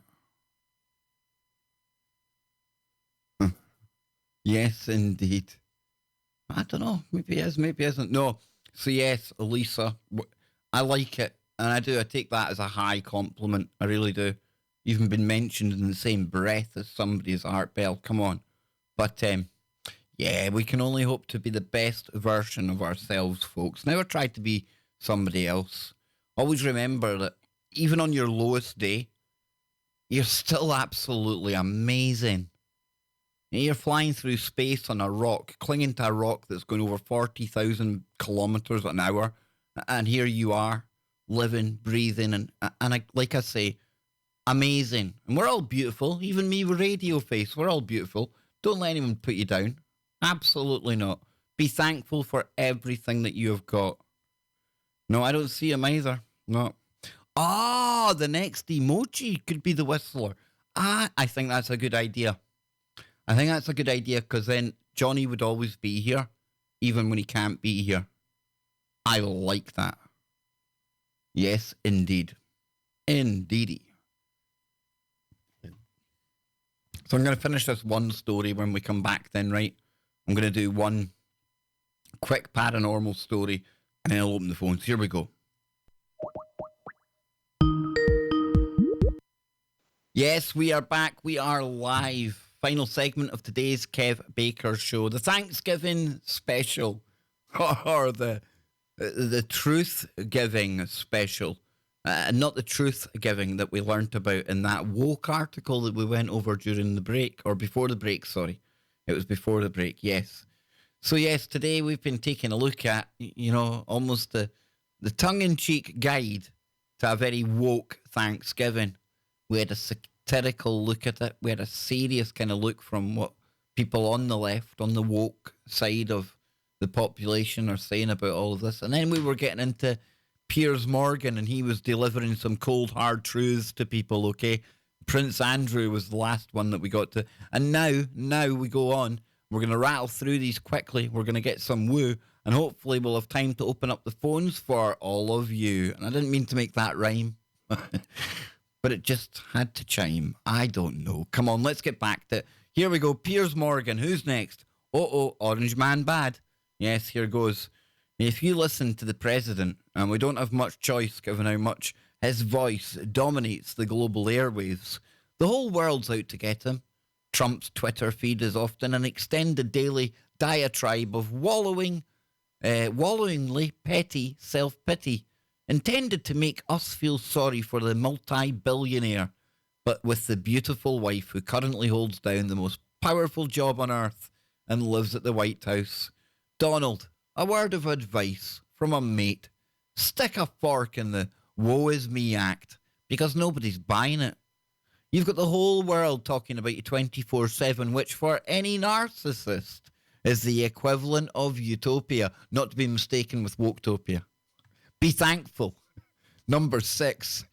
Oh, coming right in on a broomstick. It's Hillary Clinton. What does he say to Hillary? Well, I can't take any more whining from the world's worst loser. Nobody but Hillary cares anymore that she won the popular vote, because that's not how you win the damn election. So, my message to the scowling seether in this: take your toys, put them back in your stroller, and shut the up about how unfair it is. Unfair it all is that Trump's doing what you spent your entire adult life planning to do. If you had shown one single ounce of humility during the 2016 campaign and resisted the temptation to brand all of Trump's supporters deplorables, you might have won. But you still have a lot to be thankful for, not least the fact you get to tour the world on your never-ending loser tour and wake up with Bill Clinton, the smartest and most charming US politician I've ever met. Oh, number 7, Jamila Jamil. A failed nobody in the UK. She's a failed nobody hosting a TV show now in America.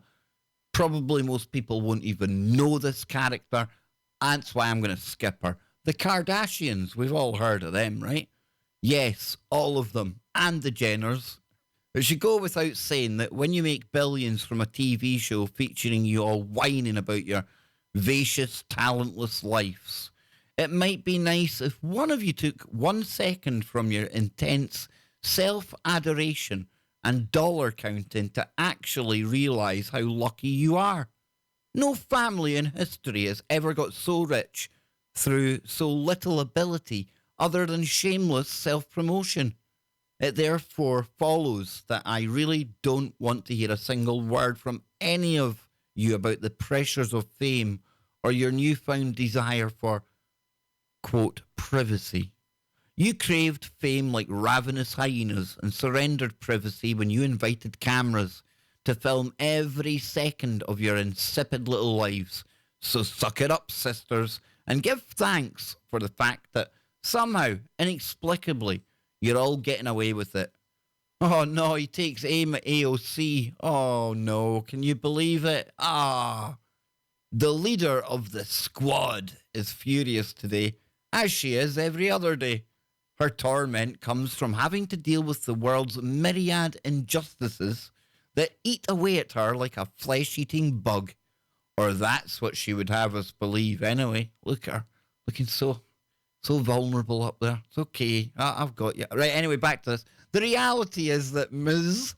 Ocasio-Cortez has gone from bartender to political superstar, liberal darling in just 3 years, despite being one of the least qualified people to ever enter Congress. Oh, come on, Piers. Didn't you see her, demonstrating to the world how to use the garbage disposal unit. Come on, Piers, give her a chance. And quietly, she's so happy that about this, that she wants to explode. Ocasio-Cortez is undeniably bright and has proven herself to be a very effective cross-examiner when she's sat on various House committees. But her high-pitched nasal screeching, driven by a seemingly permanent state of high-octane angst, grates through my soul like a million fingernails scraping on a chalkboard. The firebrand socialist should be thankful not just for the $3,000 dresses that magazines now put her in for numerous covers, not to mention the $600 haircuts, but also the fact that nobody has yet arrested her for causing a perpetual breach of the peace. Lay off AOC, that's just bullying.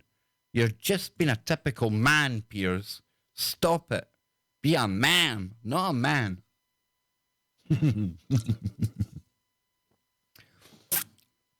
Last but not least, yes, on our Piers Morgan giving out the cold, hard kind of, well, how would you say it? Laying it on the line for some of the best known people out there. Kanye West.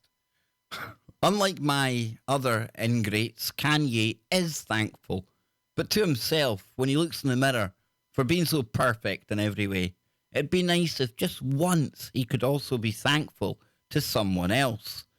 And that there concludes our list of Piers Morgan taking aim at some of the people that are woke, some of the people that are virtue signalling. You know, the type of people that will be having a very woke Thanksgiving. Now, whether you're having a woke Thanksgiving or just a traditional one, whether you're with family or not, out with friends, in by yourself, I think we can all agree that we can all find at least something to be thankful for. But then more importantly, think about the people who are in your life, who you're also thankful for as well. It's usually the people that we spend the majority of the time around and the people that we love the most that we take for granted. How upside down is that? Maybe they're the ones that we don't tell enough that we truly do care about them. We truly are thankful about them, and we are in our own ways, but maybe just this once, remind them. Maybe phone somebody you haven't spoken to in a while. Make contact with them. You might do that thing that I claim we can do here. Not change the world, but change somebody's world. And I know, if you sit down and you think about this, whether you're in America, UK, Canada, Australia, Norway, the Himalayas, I don't know. But I think we should all take time out, even if it is just for one day. It should be every day, but even just for one day, remind somebody that when you think about it, you have taken for granted just how important they are. So then, with my Kev's loving kind of message finished, let us shift gears. Yes, indeed. And now we're starting to aim towards Friday, TGIFF. Thank goodness it's Freaky Friday, almost. So we're going to move into the paranormal. And just recently, we've been talking a lot about shadow entities. Now, we had Max on the show last night, one of our listeners to the show, viewers, call them what you may. And he was telling us all about his own personal experience at the hands of one of these entities. Now, we also came into contact with something called the Shadow Dude from Carmel, Maine. In the time that we've really been doing a lot more streaming on the channel, and we came across this entity that's been filmed a number of times, that it's like one of the most, in my opinion anyway, one of the best pieces of evidence to support the whole phenomena of shadow people that I've ever seen. It's just so physical, it's so there, it's in the room. Now, at the same time as all of that was going on, I was also listening to a book that Armand had sent me. It was on Audible, and it was the Mothman Prophecies. And you might think to yourself, the Mothman Prophecies, Shadow Men, how does this all fit together? Well, in that book, John Keel, he talks about the Men in Black. And he speculates as to the role that the Men in Black play. He also speculates as to where or even when the Men in Black come from, and also whether they're even human or not. So that's why when I came across a story today about the Men in Black from one of my favourite websites, and it's a favourite of all of yours as well, I thought maybe synchronicity at work here. We'll put this in the folder for later on. And let's get into it now. I've not read this, so we're going to do it together. And it's called Men in Black, Demonically Possessed and Controlled. This is by Nick Redfern. And Nick, I'm still waiting to hear back from you, brother. Please, please, please get in touch, dude. Please. So you're going to hear a little noise in a moment. Thank you so much, Star Dreamer, for the super chat. It's much appreciated. So then, if we come down here, it says, last week I received a lengthy, there it is. I received a lengthy, rambling series of messages from a guy in Salt Lake City, Utah, that, when I finally got around to copy-pasting and formatting it all, amounted to 11 pages in single-spaced Word. I won't detail the whole story, since it would take an entire batch of articles to do that. Sam, which is his real name, is a 20-something who has never seen a UFO, has never been abducted by ETs, and has never had a particular interest in the subject of UFOs and alien life.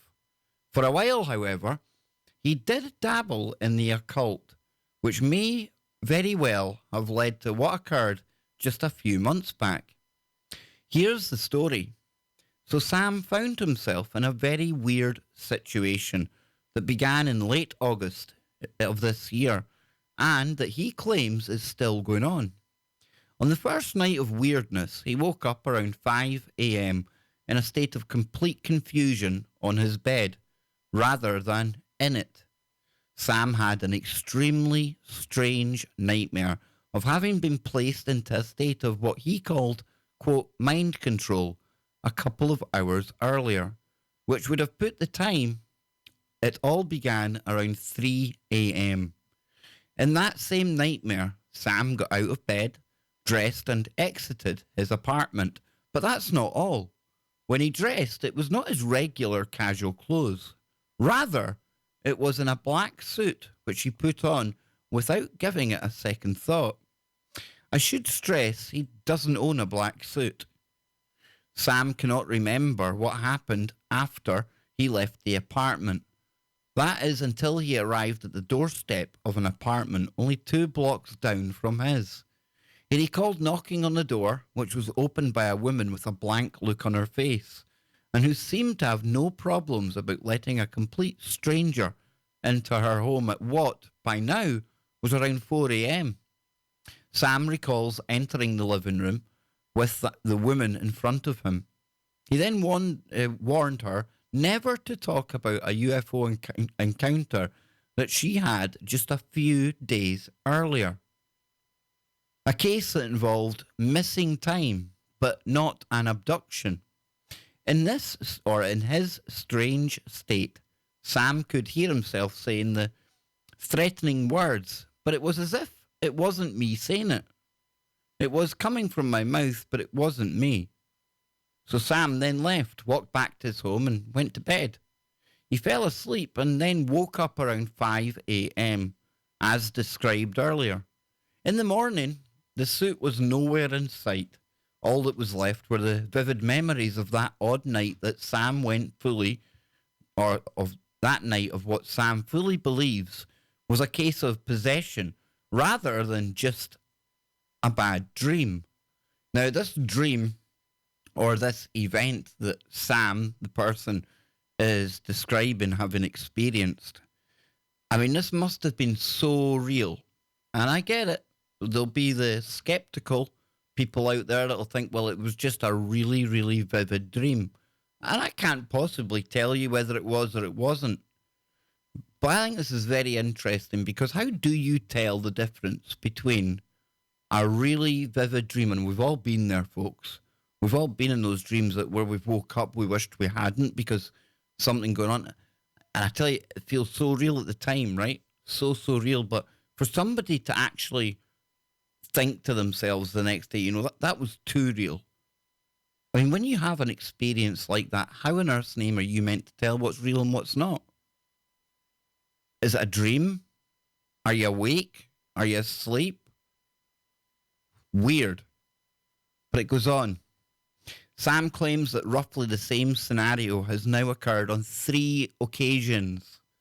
He wakes in the early hours. He dresses in a black suit, which is never still there when he wakes at his usual wake-up time of 7 a.m. And then heads off to the home of the targeted individual, which, so far, is always the same woman.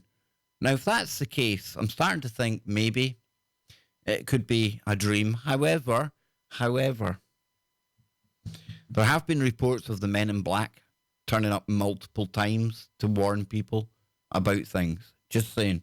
And then heads off to the home. Your targeted individual, always the woman, we've been there. As with the first occasion, he cannot recall how he gets to the home of the person, although he recalls walking back.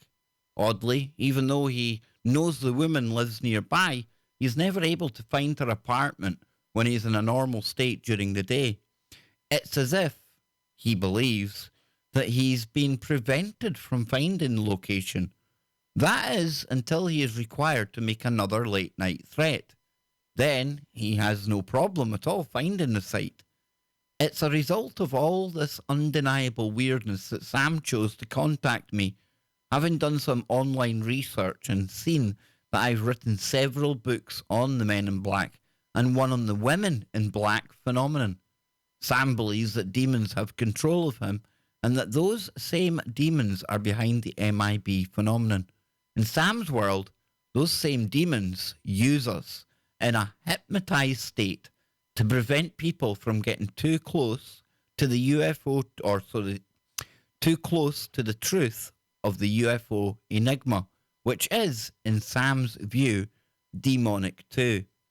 And they do that by literally turning random people into MIBs via temporary possession of people like Sam. At least he believes.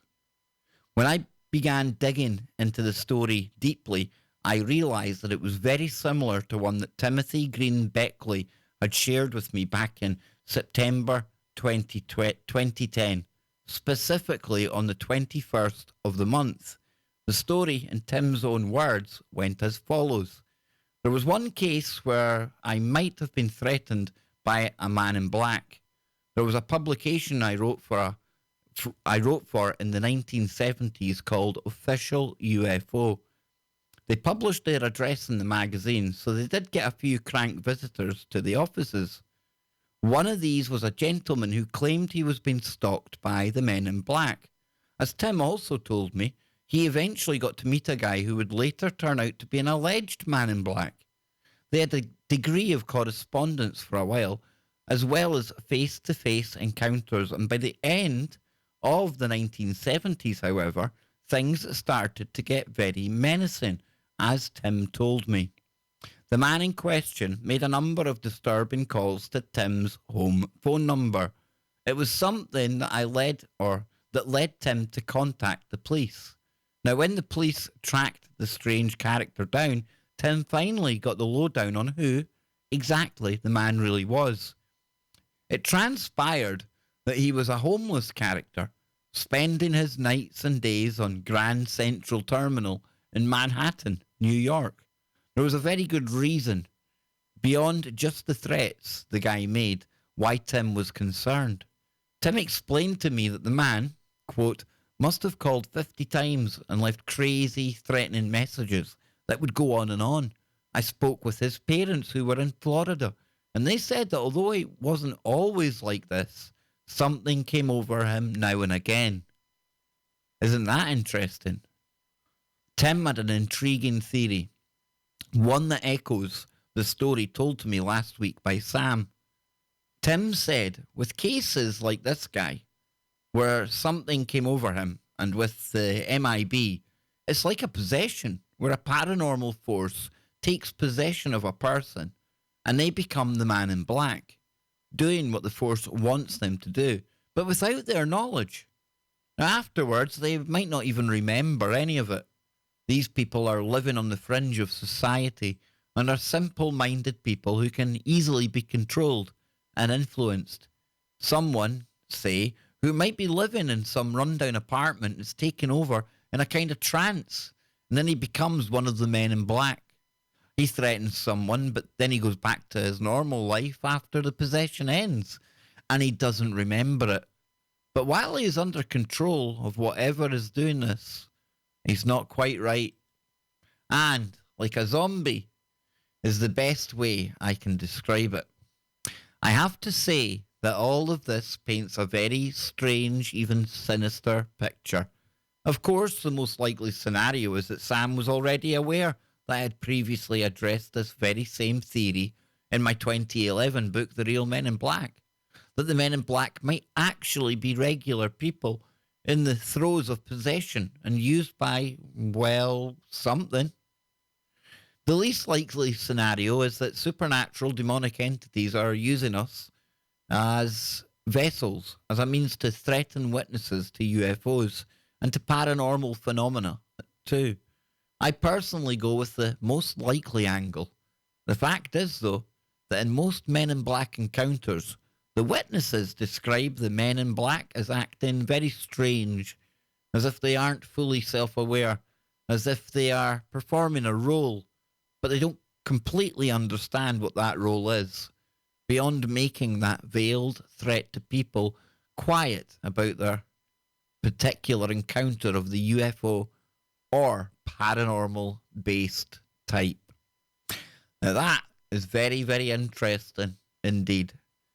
And on the face of it, thinking back to the Mothman prophecies, there was often stories of Men in Black type people turning up around UFO sightings, going to the witnesses' houses.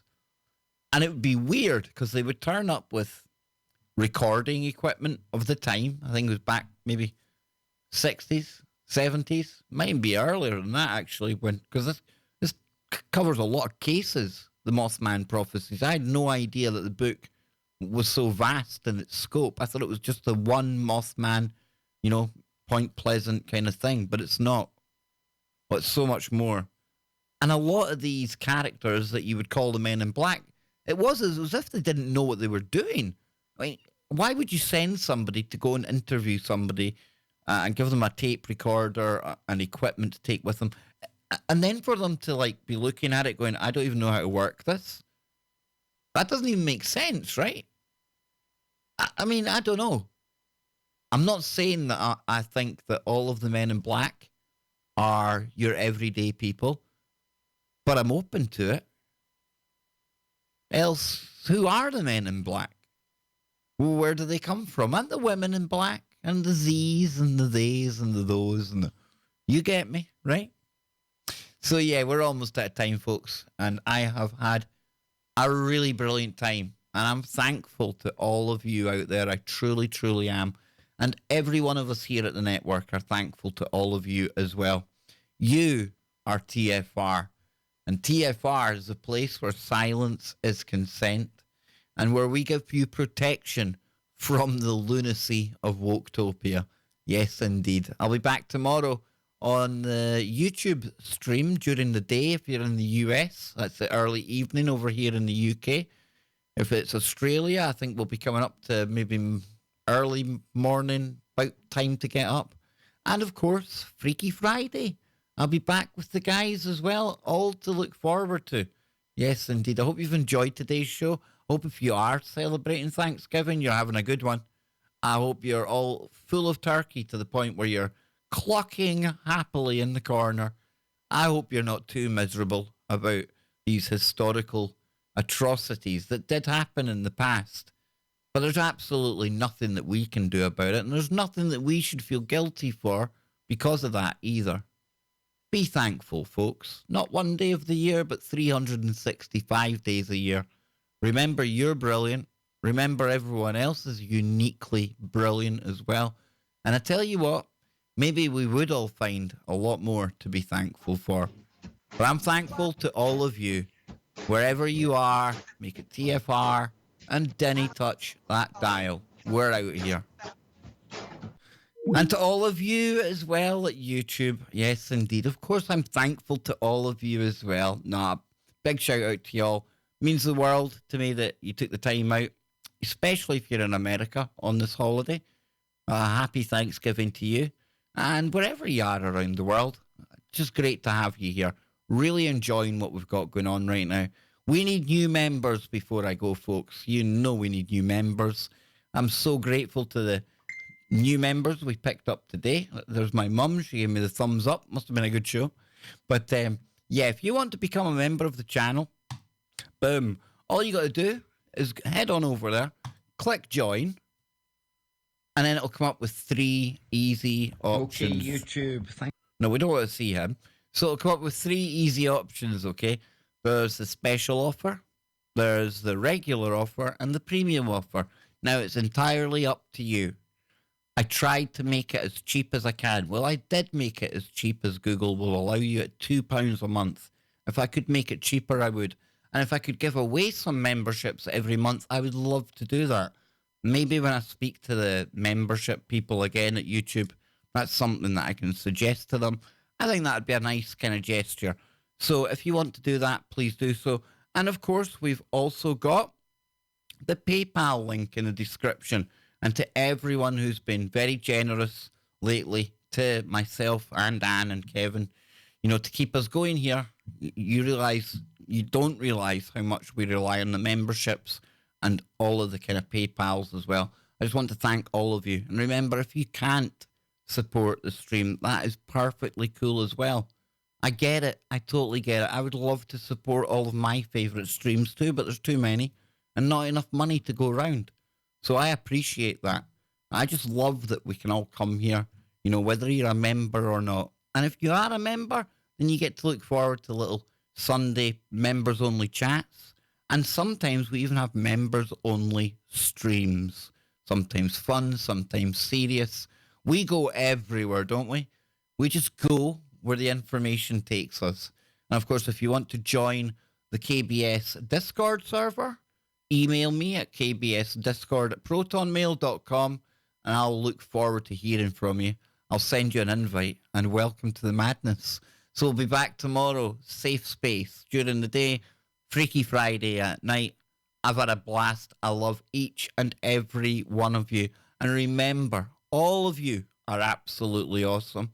All of you are going to go out from here now. Look for some woo. Keep your minds open, but not to the point where the brain turns to black goo. We're out of here.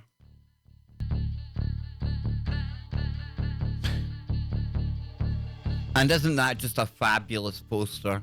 Isn't that just a fabulous poster? Yes. There's Thanksgiving versus woke giving. Thanksgiving versus virtue signaling.